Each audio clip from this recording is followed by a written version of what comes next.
Hey guys, Radical Reggie here, and today we are doing a review on a fighting game called Chaos Code Sign of Catastrophe. Now, Chaos Code actually came out back in 2011. It was actually released on a PSN for PS3 back in 2013. Only thing about that port was that it was missing online mode, and a lot of fighting game fanatics, they can't have that, so a lot of people didn't really know about the game. But now they actually did an updated version for the PS4, which has online mode and 2 new characters. So is Chaos Code worth doing a review on? Let's take a look. Alright guys, so here we have Chaos Code New Sign of Catastrophe. Now the first thing you'll notice about this game, it is anime fighter, which is, for me, that's a good thing.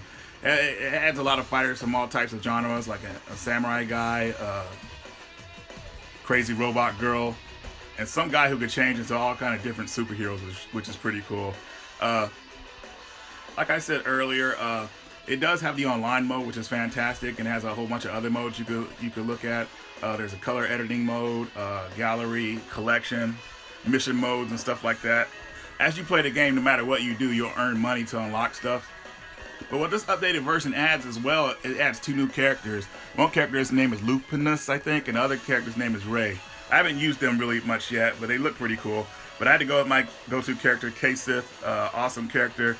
Another thing is, before you pick your character, you pick 2 moves that you want to use during the fight, just so the game, I guess you can only pick 2 because so the game won't be unbalanced. Now, you're not just limited to those 2 moves. Of course, your character has default moves on them, but I guess, like I said, if they added too many moves at once, I guess the game would be somewhat unbalanced. Another thing I want to mention too is that this game is a 4-button fighting game, so it's pretty simple, not too complicated. I think the only games that really need like 6 buttons is something like Street Fighter, but we're not going to go too much into that game. As you can see in Chaos Break, you got some crazy super moves to your advantage. One thing that really stuck out to me in this game was the 2D animations. I mean, they're hand-drawn sprites, and the backgrounds look just fantastic. Characters look smooth. I mean, it's just, you could tell the developers put a lot of time into drawing these characters. And in today's industry, like, you don't really see a lot of games that are hand-drawn, especially fighting games. Everyone else seems to have transitioned over to 2.5D or 3D graphics, but thankfully we still have some hardcore developers that like the 2D sprites, and I'm with them on that. Like in most fighting games, you'll get your super moves and ultimate super moves, which are pretty cool. As you can see right here, this is one of my favorite ones. It's pretty brutal. And for those of you who like to play online, the online mode played pretty smoothly. I went online and had a couple of matches. I had no trouble finding anybody. And I actually won all 3 matches, which I'm pretty happy about. Even if you lose most of your matches, if you win the last one and you go offline, hey, you go home a winner.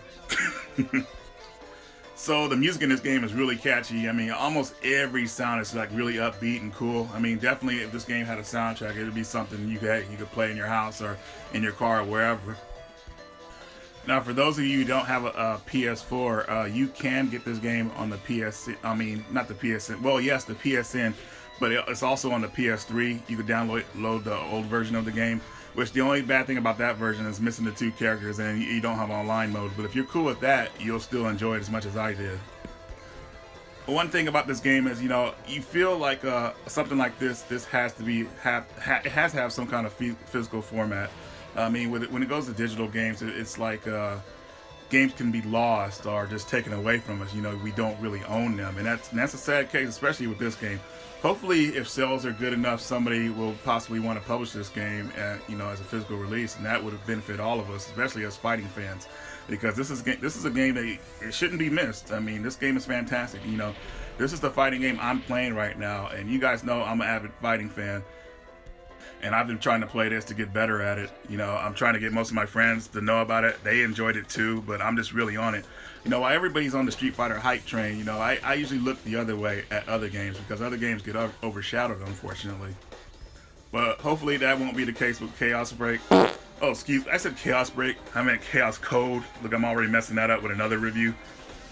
There's a lot of hours to be had in Chaos Code. I mean, this game is just a lot of fun. I mean, I actually only planned on playing it for like a couple hours when I first got it, and the next thing you know, I'm playing for like 6 hours straight. It was just that much fun. It just really reminded me of the old days of fighting games where it didn't seem like games were like set to be tournament based. They were just a lot of fun.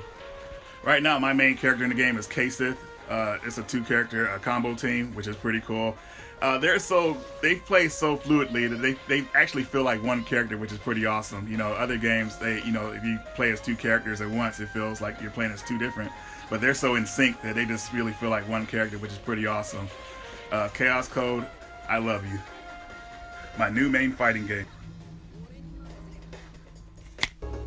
So there you have it, guys. That's my review on Chaos Code, New Sonic Catastrophe. An awesome fighting game that's available on the PSN for PS3 and PS4. But just remember that the PS3 version is not the updated version. It doesn't have online mode and it's missing the 2 extra characters. But it's still a very fun version to play if you don't have the PS4. Those of you guys have the PS4 version, you get the best of the bunch. Anyways, guys, that's going to do it for this review, and I will see you next time.